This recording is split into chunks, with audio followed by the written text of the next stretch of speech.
11번째 시간입니다. 여러분들 교재 103페이지입니다. 제14절 정책 결정과 정책 집행기관 이렇게 되어 있죠. 우리가 지금 정책학을 좀 공부하고 있는데 정책을 결정하는 사람이 있고 기관이 있고 그 다음에 정책을 집행하는 기관이 따로 있다는 겁니다. 그래서 이제 정책을요 결정하는 기관이 있죠. 이런 기관이 있고 그 다음에 정책을 집행하는 기관이 있다. 이렇게 두 가지 기관으로 크게 대별할 수가 있다. 이런 얘기입니다. 우리가 행정학 공부하면서 항상 개념이 중요하다. 정책을 결정하는 기관은 자, 여러분들 정책을 결정할 때는 오로지 한 가지만 결정한다고 말씀드렸습니다. 어떤 요소가 많이 있지만 이 중에서도 한 가지만 결정하는 그런 기관, 결정기관이 되겠죠. 결정이 정책이 결정된 다음에 이것을 집행하는 기관이 또 있을 겁니다. 이거 실행기관이라고 그러죠. 실질적으로 행정을 펴는 기관 이렇게 볼 수가 있어요. 자, 정책이 결정됐고 실행하는 기관은 바로 일반적으로 행정기관이 될 겁니다. 여러분들 행정기관이다 그러면 뭡니까? 행정청을 포괄하는 그런 기관을 행정기관이라고 해요. 행정기관 중에서도 의사표시를 바깥으로 표출할 수 있는 기관을 행정청이라고 합니다. 행정청도 행정기관에 포함되지만 행정청은 특징이 있다고 그랬죠. 바로 의사표시를 하게 되어 있습니다. 그래서 정책을 집행하는 기관이다 그러면 의사표시를 어떻게 합니까? 일반 국민에게 할 수 있는 기관이 바로 행정집행기관이다 이렇게 볼 수가 있습니다. 여기에 대해서 나카무라와 스몰 우드라는 사람이 여러 가지 이론을 폈는데 그 내용이 지금 103페이지에 나와 있습니다. 자, 보시기 바랍니다. 로마자 1번을 잠깐 보세요. 정책 집행의 특징 이렇게 되어 있죠. 거기 보면 정책 집행이라 하면 이렇게 되어 있습니다. 결정된 정책, 즉 정책이 결정됐다는 얘기죠. 이걸 말이죠. 구체적으로 실현한 어떤 정책 수단을 실현하는 그런 과정을 정책 집행이다 이렇게 얘기합니다. 상당히 실무적인 얘기입니다. 여기에 대해서는 보는 시각이 두 가지가 있다 이렇게 볼 수가 있어요. 나카무라와 스몰우드의 시각이 있는데 나카무라와 스몰우드는요 정책 집행 과정을 상당히 구체적으로 파악했습니다. 첫 번째가 뭐냐면 결국에 나카무라와 스몰우드는 말이죠 결정과 집행에 대해서 누가 권한을 많이 갖고 있는가, 여기에 대해서 이 기준을 가지고 정책 집행 기관을 평가했습니다. 첫 번째로 나오는 것이 고전적 기술 관료형입니다. 고전적 기술 관료형은 쉽게 말해서 정책 집행 결정 기관이 모든 걸 꾸려가는 그러한 형태예요. 그래서 정책 결정자가 결정한 내용을 말이죠. 전체적으로 뭡니까? 전체적으로 포괄적으로 이끌어가고 거기에 전체 정책 집행 기관은 추종한다. 추종이니까 뭡니까? 종속적이다 이렇게 볼 수 있죠. 즉 고전적 의미에서는 말이죠. 정책 결정 기관이 주된 의무를 가지고 있다 이렇게 볼 수가 있어요. 주된 자기가 지휘로 정책을 이끌어간다 이렇게 볼 수가 있습니다. 자, 1번 줄 한번 그으십시오. 행정학은 이렇게 범위가 매우 넓지만 압축해가지고 공부를 함으로써 여러분들 수험 기관을 단축시킬 수 있다 이렇게 볼 수가 있습니다. 자, 거기 보면은 가정이 있습니다. 엄격한 계층제다 그랬습니다. 자, 이 고전적 의미에서 말이죠. 계층제를 이루고 있다. 이게 무슨 뜻입니까? 계층제는 바로 연공서열이다 이렇게 볼 수가 있죠. 연공서열은 바로 라인제죠. 그렇기 때문에 정부가 실패하는 아주 뭐랄까요 가장 큰 요인이 될 수가 있다. 이런 라인제는 말이죠 효과성에서는 매우 뛰어납니다만 어떤 측면에서 문제가 발생하냐면 탄력적으로 대응성이 문제가 됩니다. 그래서 정부가 집행이 실패하는 그러한 원인이다. 즉 결정기관이 말이죠 위축이 돼 있다. 쉽게 말해서 위축이 돼 있죠. 위축이 돼 있으니까 그리고 집행기관은 무조건 따라가는 입장이잖아요. 그러니까 집행이 실패할 수밖에 없다. 이런 얘기입니다. 이런 불합리가 생긴다는 것입니다. 두 번째로 지시적 위임자형입니다. 보면은 고전적 모형과 좀 비슷하죠. 지시를 했다는 측면에서 고전적 유형과 매우 비슷합니다. 다만 말이죠. 지시를 했긴 했는데 고전적 의미에서는 무조건 따라갔는데 말이죠. 이번엔 말이죠. 무조건 따라가지 않고 일정한 재량권을 줍니다. 집행권자, 집행기관에 대해서 일정한 재량을 줌으로써 집행기관은 어느 정도 유동적으로 행정, 즉 정책을 펼 수가 있다는 얘기입니다. 여기서 정책을 집행한다는 것은 쉽게 말해서 행정입니다. 행정을 펴는 그런 과정이다 이렇게 볼 수가 있어요. 자, 103페이지 계속 보고 있습니다. 자, 지시적 위임자형에서 보면은 고전적 모형과 매우 유사하다. 그러나 집행자가 정책 수단을 결정하는데 많은 어떤 뭡니까? 수단을 결정하는데 많은 재량을 가지고 있다. 이렇게 볼 수가 있죠. 자, 우리가 정책을 결정하고 정책을 집행하는데 꼭 필요한 게 수단이란 말이에요. 그죠? 정책 수단이라는 게 있는데 이걸 말이죠. 정책 집행기관이 많이 가져갔다. 이런 측면에서 고전적 기술적 그런 형태보다는 관료형보다는 좀 발전했다. 이렇게 본 것입니다. 자, 그까지만 줄구세요. 자, 그 다음에 협상제형이 있습니다. 바겐스라고 나와 있죠. 자, 이게 뭐냐면, 갈등이 생깁니다. 정책 결정자와 기관과 집행기관이 딱 맞아떨어지면 상당히 문제가 없는데, 양자 간에 분쟁이 발생할 수 있다는 겁니다. 가령 말이죠. 미국의 주정부가 있습니다. 미국의 주정부와 그 다음에 지방정부가 있을 거예요. 지방정부. 미국의 뭡니까? 연방정부죠. 연방정부와 주정부가 있을 거예요. 이 연방정부와 주정부 사이에 문제가 발생할 수 있는데 무슨 얘기냐면 연방정부에서 요구하는 사항과 그 다음에 지방정부, 주정부에서 요구하는 사항이 다를 수가 있어요. 이런 경우에 어떤 충돌이 생길 수가 있죠. 즉 정책을 바라보는 어떤 디자이어 개념입니다. 어떤 정책 소망이라고 그러죠. 정책 소망의 어떤 합의점에 도달하지 못한 경우가 있다는 얘기예요. 이런 경우에 협상을 해야겠죠. 바겐을 해야 됩니다. 바겐한다는 건 뭡니까? 자기가 주장하는 정책을 조금 뒤로 물러서서 좀 저렴하게, 그죠? 가격으로 따지면 프라이스가 좀 낮아지는 거 아니겠습니까? 이러한 측면에서 협상 제형이 또 등장했다. 이렇게 볼 수가 있어요. 자, 103페이지 계속 보겠습니다. 결정자와 집행자 사이에 정착 소망성에서 합의가 이루어지지 않았다. 어떤 목표를 말하겠죠. 타겟을 말하는데 이 타겟에 대해서 뭡니까? 연방정부와 주정부가 트러블이 생겼다 이런 얘기입니다. 이럴 경우에는 서로 간의 협상을 통해서 바겐을 통해서 해결하자 이런 것이 바로 협상자형이다 이렇게 볼 수가 있어요. 자, 그 다음에 이제 104페이지입니다. 재량적 실험가형이 있어요. 재량적 실험가형은 말이죠. 자, 정책 결정 기관의 힘을 쭉 빼고 말이죠. 정책 집행기관에 힘을 실어주는, 즉, 정책 집행 결정 기관에 거의 대부분의 재량권을 주는 그런 형태다. 이렇게 볼 수가 있어요.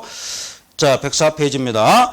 자, 거기 보시면은 가정과 전제 조건 나와 있는데 모든 걸 다 공부하면 여러분들 시간이 많이 걸리기 때문에 비경제적이다 이렇게 볼 수가 있고, 자, 우리가 공부하는 행정 내용을 모두 알았다고 해가지고 문제를 풀 수는 없다고 그랬죠. 그래서 기출 문제를 꾸준히 풀면은 기본적으로 90점까지 나오는 학문이 바로 행정학입니다. 자, 재량적 실험가형 이렇게 보는데 두 번째를 보시기 바랍니다. 광범위한 재량권을 줬다. 집행자에게 위임을 했다. 이런 얘기입니다. 위임이라는 것은 원래 권리를 가지고 있는 사람이 말이죠.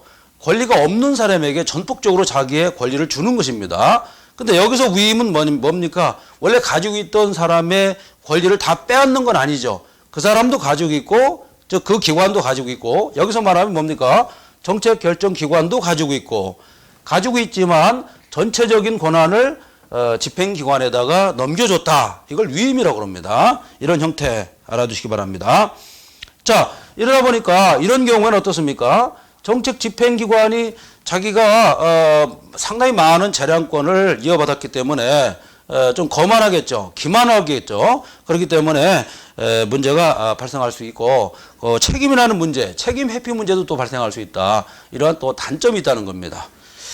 자, 그래서 집행 실패 원인이 바로 그것이다. 이렇게 볼 수가 있고 그 다음에 이제 다섯 번째 관료적 기업가형이 있어요. 요거는 말이죠. 정책 결정자에게서 말이죠. 이 집행기관에 대해서 전적으로입니다. 이번엔 전적으로 권한을 모두 갖다 주는 것입니다. 조금 아까 얘기했던 재량적 실험가형에서는 뭡니까? 권한까지 다 넘겨주는 거 아니었죠. 권한을 원래 가지고 있던 기관에서 계속 가지고 있대. 그 권한, 자기 똑같은 권한을 위임했다 이런 형식으로 나갔지만 관리적 기업가형은 아니죠. 모든 권한을 다 넘겼다 이런 얘기예요.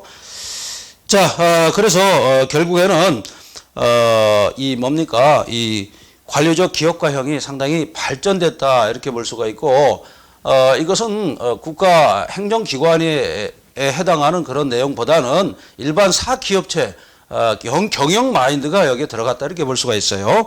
자, 알아두시기 바랍니다. 자, 그래서 관료적 기업가형에서는요 가장 성공적 판단 기준이 뭐냐, 체제 유지가 기준이 된다 이렇게 볼 수가 있어요. 이건 뭐 저거 비슷하죠. 뭡니까, 검은 고양이든 뭐 하얀 고양이든 뭡니까, 쥐만 잘 잡으면 된다 이런 실용적인 측면이 많이 반영됐다 이렇게 볼 수가 있어요. 즉 실용성을 강조했다 이렇게 보시면 되겠습니다. 자, 다음으로 자, 여러분 그걸 정리한 것이 이제 104페이지에 쭉 나와 있습니다. 꼭 참조해 주시기 바라고. 자, 우리가 지금 뭐 여러 가지 형태를 지금 공부했습니다만 이 내용은 기본적인 거예요. 그래서 반드시 숙지를 해 주시고 문제를 풀 때는 말이죠. 좀 탄력적으로 좀 유연하게 풀어야 됩니다. 고정적 관념을 버리고 말이죠. 여러 가지 생각을 다 생각해야 됩니다. 많은 생각을 하면서 합리적 답을 빨리 도출하는 것이 여러분의 승패에 좌우되는 그런 지름길이다 이렇게 볼 수가 있어요. 자, 105페이지입니다. 자, 이에 비해서는 말이죠. 좀 약간 뭐 뜬구름 것 같은 이론인데 정책 집행 단계에서 시대별 정책 집행론이 나옵니다. 큰 의미는 없습니다만 다른 학문에서도 다 다루고 있는 부분이기 때문에 잠시 한번 살펴보는 시간을 갖도록 하겠습니다.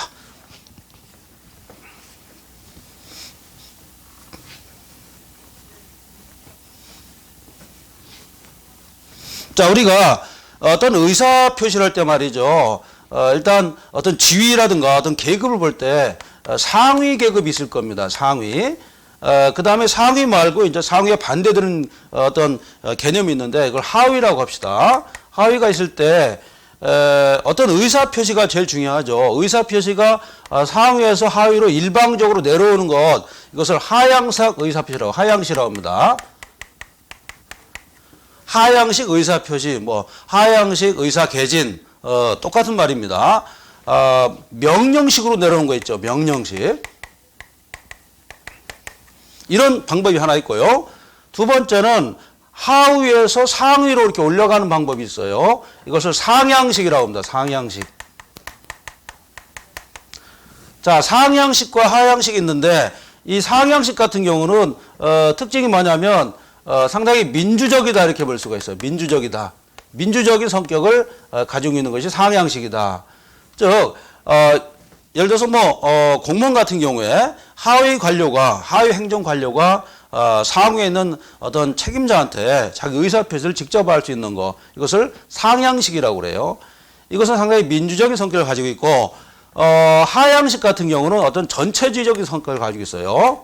전체주의적. 이런 성격을 많이 내포하고 있다는 얘기예요. 자, 이런 기본적인 틀에서 105페이지 기본 내용을 보시기 바랍니다. 자, 15절입니다. 이 부분은 뭐 그리 중요하지 않지만 한번 살펴보시기 바랍니다. 시대별 정책 집행론에서 나와 있죠. 고전적 집행론 나와 있어요. 고전적 집행론은 이런 개념이죠. 상위에서 하위로 명령하는 그런 관료제적인 성격을 가지고 있다. 관료제입니다. 관료제의 성격이 상위에서 하위로 어떤 뭡니까? 하향식이죠. 하향식 의사표시를 하는 것이 특징입니다. 그렇기 때문에 이 관료제를 벗어나고자 하는 노력이 엄청나게 많았는데 그거를 탈관료제라고 그래요. 그래서 탈관료제도 우리 행정학에서도 시험에 곧잘 나오고 있습니다. 다른 시험 부분에서도 나오지만 우리 행정학도 결국에는 관료제 쪽하고 관련이 있기 때문에 지나친 관료제가 오히려 역효과를 부른다 이렇게 볼 수가 있습니다. 자, 이제 거기 보시면은 정체에 의하여 결정된 정책은 관료제를 통하고 그 다음에 하향식 일방적으로 추진된다. 자, 명령식이기 때문에 명령식이라는 말은 다른 말에서 일방적이다 이렇게 같은 말로 볼 수가 있어요. 자, 여러분들이 많은 내용을 여러분들이 짧은 시간 안에 다 모집 숙지하는 것이 바람직하죠. 그렇지만 우리는 시간적인 한계, 그 다음에 공간적인 한계, 특히 여러분들은 나이에서 상당히 나이에 발목을 잡힐 수가 있어요. 그래서 가급적이면은 빠른 시일 안에 승부를 거는 것이 좋다 이렇게 볼 수 있어요. 자, 두 번째는 현대적 정책 집행론입니다. 현대적 집행 문제는 뭐냐면요. 집행론에서 가장 이슈가 되는 게 뭐냐면 어떤 정책 자체, 정책이라는 게 제가 뭐라고 그랬어요. 사회 문제를 해결하는 그러한 방안, 기본적인 방침이 정책이라고 그랬죠. 정책은 사회 문제를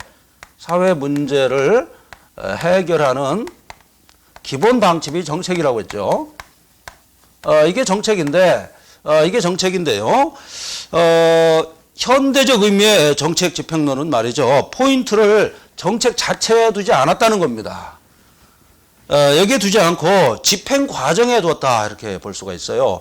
즉 어떤 비전보다는 말이죠. 이걸 실질적으로 실천하는 그런 곳에다가 포커스를 맞췄다는 겁니다. 자, 그럼 줄 한번 보세요. 집행 과정에 대해서 포커스를 맞췄다 이렇게 볼 수가 있습니다. 자, 그렇게 보시고 그 다음 이제 로마자 대문자 2번입니다. 현대적 집행론의 접근 방법은 두 가지가 있다. 또 나눈 거죠. 상향식과 하향식도 있다는 것이죠. 자, 고전적 집행 방법도 그 속에 다소나마 말이죠. 이런 성격을 가지고 있지만 현대적 의미에서도 또 대별할 수가 있다. 이렇게 보면 되겠죠. 첫 번째가 하향식 접근 방법입니다. 영어로는 top down approach라고 그러죠. 그래서 탑이라는 게 뭡니까? 정점 이런 뜻이죠. 다운은 밑에. 즉 상위에서 하위로 명령하는 식으로 하는 그런 의사표시 방법, 즉 집행 방법, 이것을 하향식 접근 방법이다 이렇게 얘기합니다. 그리고 이제 전방향적 접근 방법이라고 또 forward mapping이라고 합니다. 자, 성공적 집행, 정책 집행을 좌우하는 원인 요인을 탐구하고 말이죠. 이러한 관점에서는요, 정책 집행 결정자의 중심적 정책 집행 결정자가 가장 핵심적인 역할을 한다 이런 얘기예요. 즉 뭡니까? 상위에 있는 사람, 상위니까 뭐예요? 정책 집행 결정자가 되겠죠. 정책을 집행하는 결정자가 어떤 정책 집행에 대해서 집행에 대해서 상당히 입김을 가지고 있다. 입김을 많이 자기가 작용한다. 이렇게 볼 수가 있어요. 자, 이런 얘기고. 그러다 보니까 3번 보세요. 중앙 통제적인 성격을 가지고 있고 사전적 성격을 가지고 있다. 자, 사후적 성격보다는 말이죠. 자기들끼리 모든 걸 다 결정해 가지고 명령을 내립니다. 그런 의미로 받아줘야겠습니다. 사전적 성격을 가지고 있다. 그 다음에 정형적 성격을 가지고 있다. 어떤 틀에다가 놓고서 말이죠. 이 틀을 벗어나면 안 되는 거예요. 그렇기 때문에 대응성 문제가 발생할 수 있다고 그랬죠. 일반 국민이라든가 시민들은 말이죠. 수시로 말이죠. 의사가 바뀌고 요구사항이 바뀌는 이런 와중에 말이죠. 이런 집행관 가지고는 도저히 대처할 수 없겠죠. 이런 문제가 있다. 이렇게 보면 되겠습니다. 자, 이래서 나온 것이 바로 106페이지의 상향식 접근 방법입니다. 이번에 바텀입니다. 바텀이니까 밑바닥 이런 뜻이죠. 바텀업, 위로 올라갔다는 의미입니다. approach, 그러니까 밑바닥에서 위로 접근하는 방법. 이게 바로 상향식 접근 방법이다. 이렇게 볼 수가 있어요. 그 다음에 이제 backward mapping 이렇게 되어 있죠. 후방향적 접근 방법이다. 이렇게 되어 있습니다. 자, 여기 별표 한 3개 치시기 바랍니다.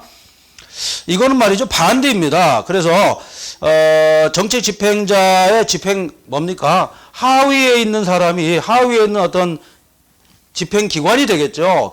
집행기관에서 상위의 의사 표시하는 그런 방법, 이것이 상향식 접근 방법이다 이렇게 볼 수가 있고, 거기 1번 보시면은 집행 현장에서 실제 발생하는 상태, 즉 집행에 참여하는 행위자 사이의 상호작용을 연구하는 방법이 바로 상향식 뭡니까? 집행 접근 방법이다 이렇게 볼 수가 있습니다.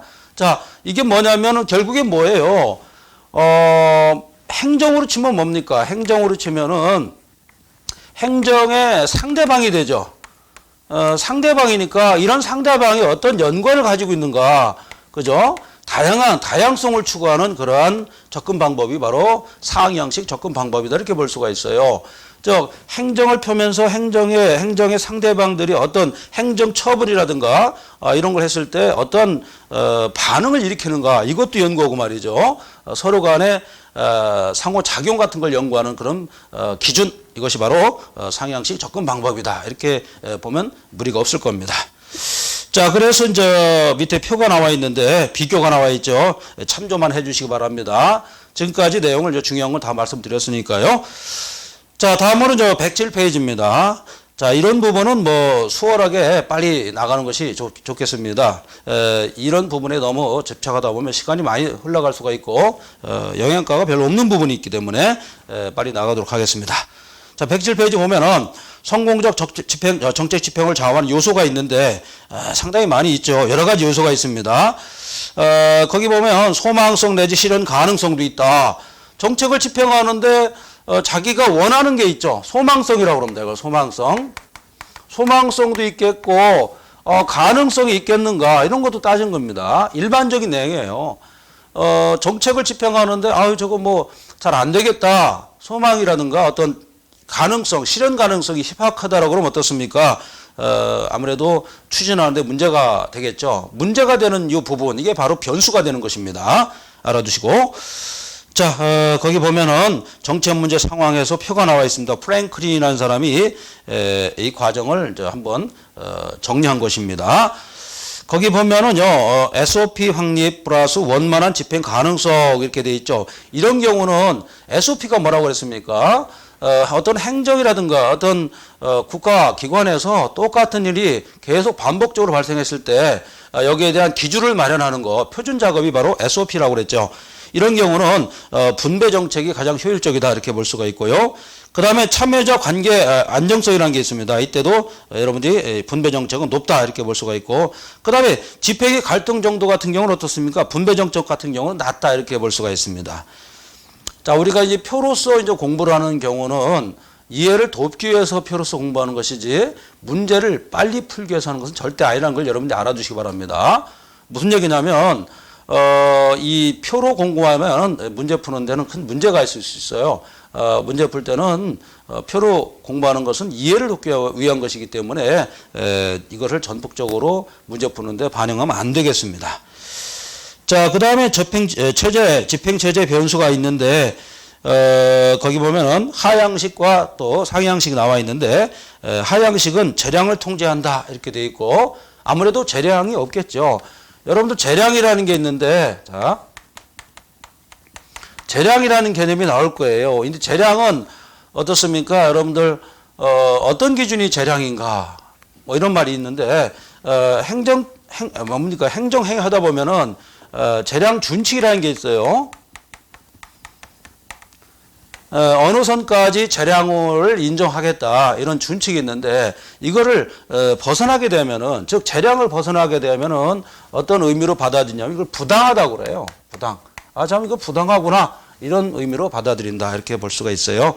그래서 재량권을 남용했다 그러면은 이거는 뭐 행정법에서 나온 얘기지만 행정 심판으로 가게 돼 있습니다.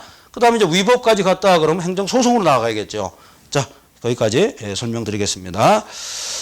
자, 그 다음에 이제 106페이지입니다. 108페이지에. 자, 변수 중에서도 말이죠. 행정 주체, 행정기관, 그 다음에 정책 집행 결정기관이 쭉 있을 때 외부의 또 환경이 또 좌우할 수가 있다. 좀 환경 변수라고 그럽니다. 자, 그래서 그 표가 나와 있고, 자, 굵게 쓴 글씨를 줄 한번 그리기 바랍니다. 수혜 집단과 희생 집단 규모가 크다. 조직화 정도가 약한 경우는 집행 용이하다. 줄 한번 그시고, 자, 이게 문제가 나왔는데 이런 식으로 나오지 않고 나중에 이제 문제풀이 제가 해드릴 텐데 거기서 보면 이런 식으로 안 나오고 서술식으로 나왔습니다. 자, 이 점 유념해 주시고요. 자, 두 번째, 수혜 집단의 규모와 조직화 정도가 강하다. 이럴 때는 집행이 용이하다 이렇게 볼 수가 있어요. 예를 들어서 말이죠. 마약 같은 경우를 수입하는데 엄청나게 제약을 가하는 법률을 만들었다고 쳐요. 그러면은 마약을 들여온 사람들의 자기의 이익을, 사익을 추구하는 것을 제약했죠. 그렇지만 대다수의 많은 사람들이 이익을 봤죠. 즉 수혜 집단이 엄청 많지 않습니까? 그 다음에 조직화 정도가 강했다. 이것을 말이죠. 마약을 통제하는 어떤 행정 무슨 집행기관이 있을 겁니다. 이런 조직화가 잘 돼 있다라고 한다면은 집행이 상당히 쉽게 되겠죠. 그렇죠? 여러분들 국제공항이랄지 이런 데 가보면 이걸 알 수가 있습니다. 자, 그 다음에 이제 108페이지입니다. 정책평가의 목적과 유형 이렇게 되어 있는데, 이 부분도 일반적인 얘기예요. 그래서 정책평가가 뭐냐 이렇게 되어 있는데, 자, 일단 정책이 일단 결정되겠죠. 정부에서 결정되면은 이것이 말이죠. 집행을 하게 돼 있어요. 집행을 하게 돼 있고 여기에 대해서 판단을 또 합니다. 어떤 결과가 나오면은 거기에 대해서 판단하는데 크게 두 가지 요소가 작용한다 이런 얘기예요. 그래서 평가적 어떤 요소와 그다음에 지적 활동 이런 요소가 작용돼서 정책을 평가한다 이렇게 볼 수가 있고요. 결국에는 정책 평가의 목적은 말이죠. 관리적 측면에서 다음에 어떤 식으로 효율적으로 관리할까 이런 측면에서 접근한다 이렇게 보시면 됩니다. 그래서 109페이지에 정책 평가 목적 나와 있습니다. 관리적 관점, 그다음에 책임성 관점 이런 관점에서 바라본다 이렇게 보시면 되겠고. 정책 평가의 유형이 있는데 물론 시험에 출제는 안 됩니다만 좀 참조로 보겠습니다. 첫 번째가 총괄 평가가 있습니다. 토탈 평가한다는 것이죠. 그래서 의도했던 정책 효과가 과연 발생했는가, 즉 정책 효과가 발생했는가 이런 얘기죠. 효율성보다는 효과성 부분이에요. 효율성은 뭡니까? 어떤 목적에 도달하기 위해서 적은 비용을 투자해서 많은 효과가 발생했을 때 이때 효율성이 있다라고 그러죠. 근데 효과성은 아니죠. 효율성은 없더라도 목표만 달성하면 효과성이 있다 이렇게 판단하는 것입니다. 이런 측면에서 총괄평가는 목표를 달성했는가를 평가하기 때문에 효과성 판단이다 이렇게 볼 수가 있습니다. 그 다음에 이제 과정평가가 있어요. 이건 뭐냐면 결과보다는 목표에 도달하기 위한 어떤 과정을 중요시하는 것이죠. 그래서 현대 행정의 가장 큰 트렌드가 말이죠. 뭐냐면 과정을 중시한다는 것입니다. 목표도 중요하고 결과도 중요하지만 목표에 어떻게 도달했는가 이것도 상당히 좋은 판단 기준이 된다. 그리고 평가에 아주 중요한 기준이 된다. 이렇게 보시면 되겠습니다.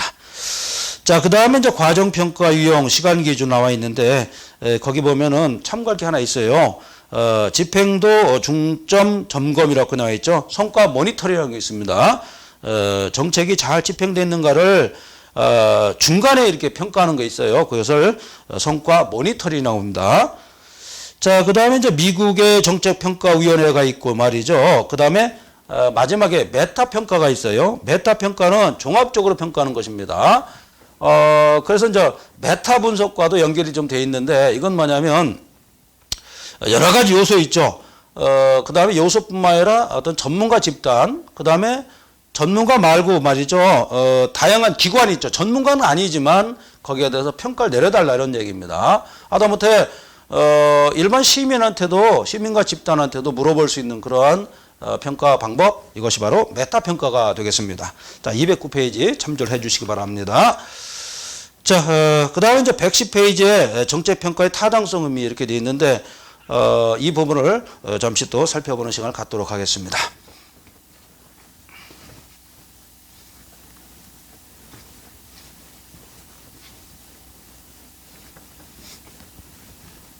자, 우리가 지금 가장 중요시 여기는 것은 바로 뭡니까? 정책이 결정됐고, 그죠?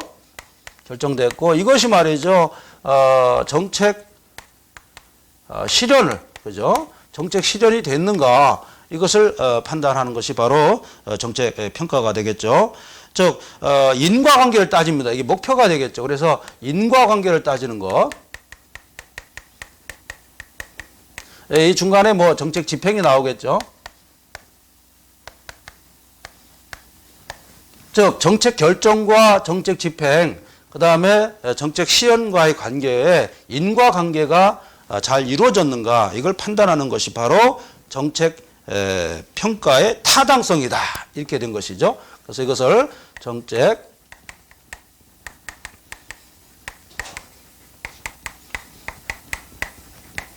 타당성이다, 이렇게 얘기합니다. 자, 이 정도 보시면 될 것 같아요. 자, 110페이지입니다. 1번 정책의 뭡니까? 인과성과 평가의 타당성, 이렇게 되어 있는데 이것을 타당성 검토, 타당성, 이렇게 얘기합니다. 거기 이제 의미가 나와 있는데 정책 평가의 핵심적 평가 방법인데요. 자, 본질적인 정책 수단과 정책 목표 간의 어떤 상관관계, 이것을 인과성을 말하는데, 인과관계가 있는가 없는가를 분석하는 방법, 이걸 타당성이라고 합니다. 사실 인과관계라는 것은요, 규범적인 측면보다는 사실적 측면이 더 강해요. 무슨 얘기냐면 결과가 어떻게 나타났는가를 판단하는 것이다, 이렇게 볼 수가 있죠. 그래서 정책 결정과 그 다음에 뭡니까? 정책 목표, 실현했으니까 이게 목표가 되겠죠. 정책 목표. 어떤 목표와 타겟과 말이죠. 이 정책 결정을 집행한 것과 이런 전체적인 흐름, 이것을 인과관계의 측면에서 볼 때 과연 타당할 것인가, 타당한 것인가, 이걸 판단하는 것이 정책 평가의 타당성 검토다, 이렇게 보면 되겠습니다. 물론 뭐 시험에 뭐 나오는 부분은 아니고 참고만 해주시기 바랍니다. 거기 보면은 이제 내적 타당성이라는 게 있어요. 그 줄 보세요. 원인 변수와 정책 수단과 정책 효과, 결과 변수의 인과관계를 따지는 것이 바로 내적 타당성입니다. 자, 원인 변수는 정책 수단이 되겠죠. 정책 수단이 어떤 수단을 썼는가, 중간에 수단이 있겠죠. 자, 여러분들 정책 결정해가지고 정책이 실현을 하는데 수단이 많죠. 수단이 뭐 일도 있고 많아요.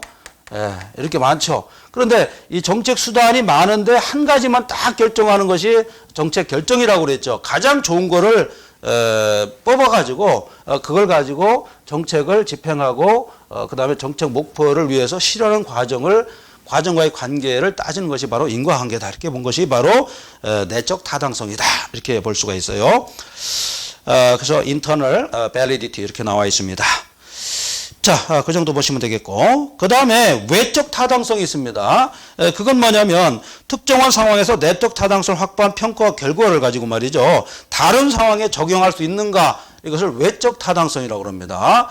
즉 내부적으로 타당하구나 해가지고 말이죠, 다른 외부 상황에다 이걸 적용해서 무조건 아무 문제 없이 탈 없이 이것이 잘 적용될 수 있는가를 판단하는 그런 과정, 이것을 외적 타당성이라고 그래요.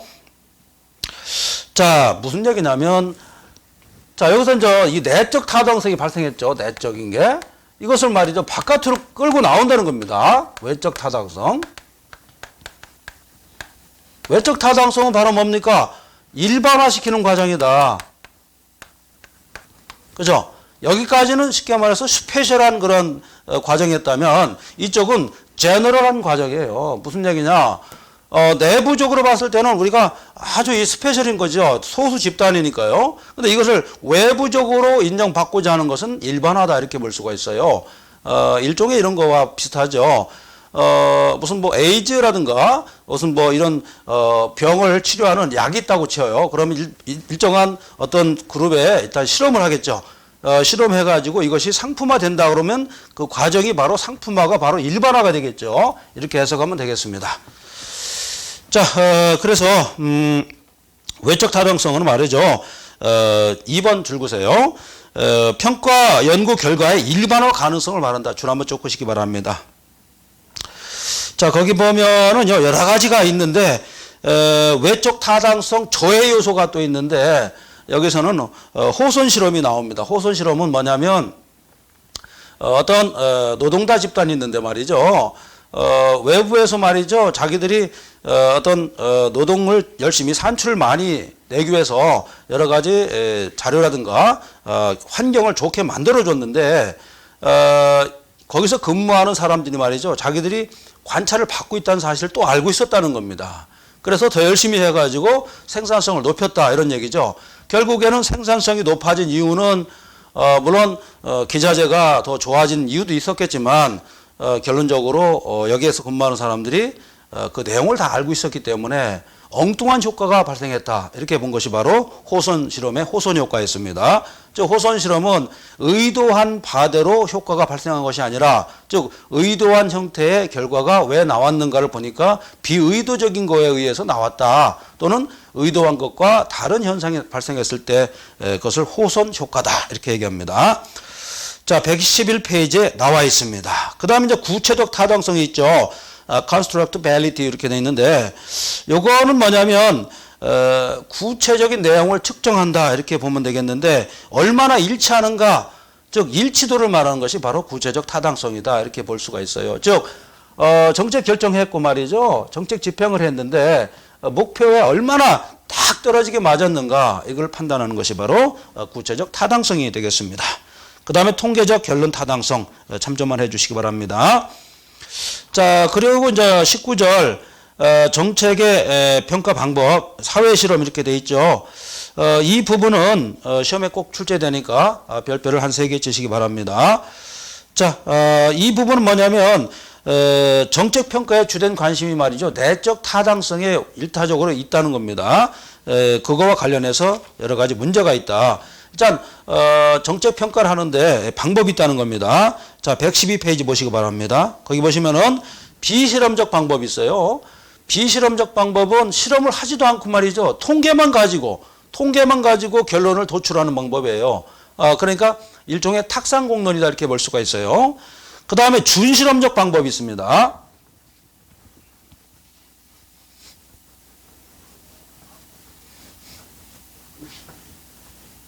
자, 여러분들 실험 방법이 첫 번째가 비실험이 있습니다.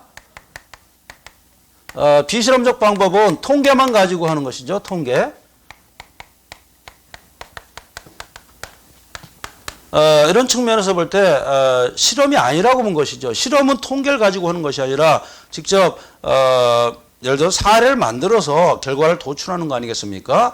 이런 측면에서 비실험적 방법은 과학적일 수가 없죠. 이런 문제점이 있고 두 번째 준실험이 있어요. 준실험도 실험을 합니다. 실험은 하지만 실험을 하긴 하되 문제가 있습니다. 무슨 문제가 있을까요? 실험을 하지만 동질성이 확보되지 않았습니다. 원래 실험을 하려면 실험 집단하고 원래 기본 집단이 있는데 이 집단이 말이죠. 모집단이라고 그러죠. 똑같아야 되는데 동질성이 확보돼야 되는데 동질성이 확보되지 않은 경우가 있어요. 자, 이럴 경우에는 실험이 문제가 많이 발생하겠죠. 자, 그래서 동질성이 없다.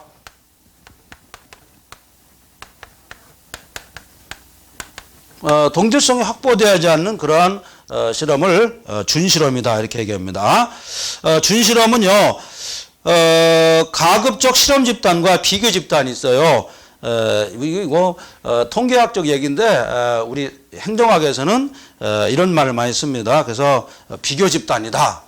그 다음에 뭡니까 실험 집단이다 이런 말을 많이 써요.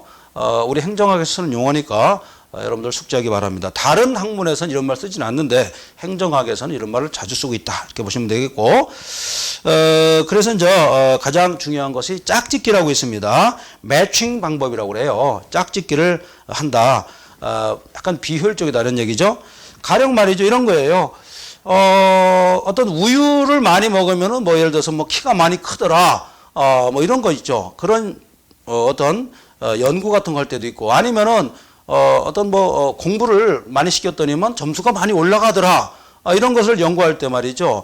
동질성을 확보한 상태에서 해야지 비동질적인 거 가지고는 안 된다는 겁니다.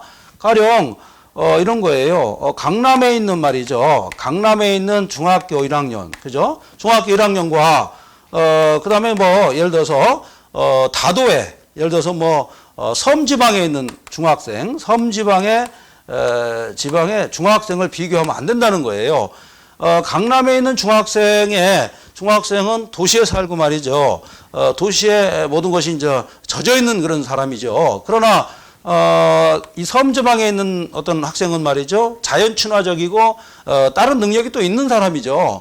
이걸 동질하다고 해가지고 같이 섞어가지고 예를 들어서 연구하면 틀렸다 이런 얘기죠. 이게 바로 준실험입니다. 자, 그래서 여기서는 크리밍 효과도 발생하고 여러 가지 문제가 발생할 수 있다. 그 다음에 이제 이 준실험 말고 진실험이 있습니다. 진실험. 진짜 실험이란 얘기죠. 이건 뭐냐면 조금 아까 얘기했지만 강남의 중학교 1학년과 가령 서울시에 있는 여의도에 있는 중학교 1학년 비교할 수가 있다는 것입니다. 같은 도심 지역이니까요. 예를 들어서 강남에 있는 중1 아니면은 여의도의 중1 이렇게 비교할 수 있는 거 이걸 진실험이다 이렇게 볼 수가 있다는 겁니다.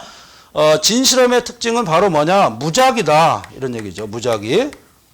무작위로 이렇게 뽑아서 실험하는 방법이 바로 진실험이다 이렇게 볼 수가 있어요.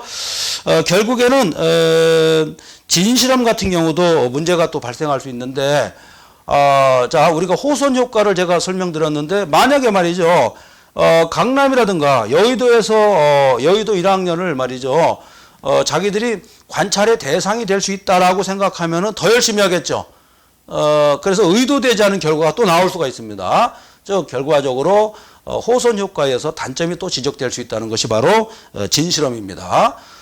결론적으로 말씀드리자면 이런 실험 방법 모두가 말이죠 하자가 있을 수 있다 이런 얘기예요. 하자가 있기 때문에 그 단점을 보완해서 정책 실현을 확고히 하자. 그래도 문제점을 좀 보강하자 이런 취지에서 여러 가지 연구를 했던 것입니다.